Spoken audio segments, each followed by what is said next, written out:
All right, so we're here up at one of our locations. We're looking at one of the walls we just poured. We've got, I'll show you, on a ready mix, just cleaning up everything good. But we're on a creek crossing job here. We're going through a creek that direction. We've got a wall that floods over here sometime and kind of messing up. Show you what we got. Some forms built in. We've got a 90-degree wing wall. That's to help divert that creek straight into the pipe instead of the old way where it would create an eddy over here and counteract the pipe flow, which is right under us right here. But we've got about 7 cubic yards of concrete, a 5,000 PSI mix, about a 5 slump, so it's actually setting up pretty good. A lot of bracing on the backside. This wall is a freeform wall, or what I call a freeform. So it's just standing. There's an old rock wall in there that was collapsing, cracking, and starting to fall in. So we had to build that wall, support it all the way from that side and from the other side of the creek. We've got a much thicker area here. This is about 7 feet deep in concrete, and we've got a 36-inch pipe that we've had to weld on a band. You'll see a picture of that in the thing that's down at the base of that. Had to do some neat stuff to keep it from holding up during the weight of concrete. This section is a very uniform wall that's 10 inches thick. It is 7 foot high in the concrete. But one thing you'll notice, this is the consistency of 10 inches. It's standing on its own because it's using what's called snap cone ties. You'll see one of the rods right there. My hands are shaking a little bit. We're tired from working concrete, but the snap cone ties right there, those keep the wall from coming in. But then there are wedges on the outside that pull that rod and keep the wall from pulling out. That's about it. We're setting up there.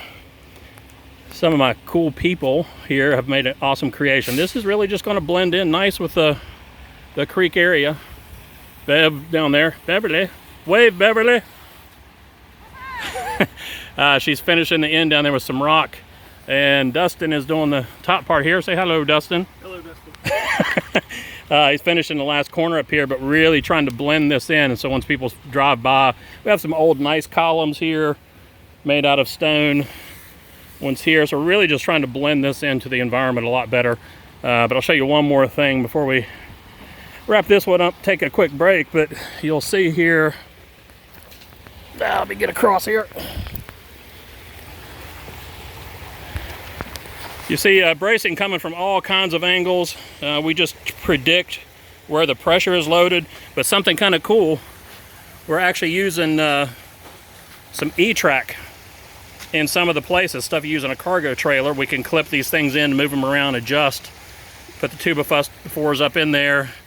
Then we're using some Ellis turnbuckles to pull that in where we can adjust it. So you can actually pull it out, push it in. But the other thing that was really cool about this extra pipe that's in here right now, that is going inside of a 36-inch pipe, pretty large one. And what this is a creek bypass system. So what we had to do is disturb this area once. We want to reduce sedimentation, disturbance as much as we can. So we put this pipe in, and now the natural system is flowing past our work area, so we're not disturbing anymore. It's all clear here, and if you look on the other side during the whole work progress, it's been clear. But we're almost done wrapping up.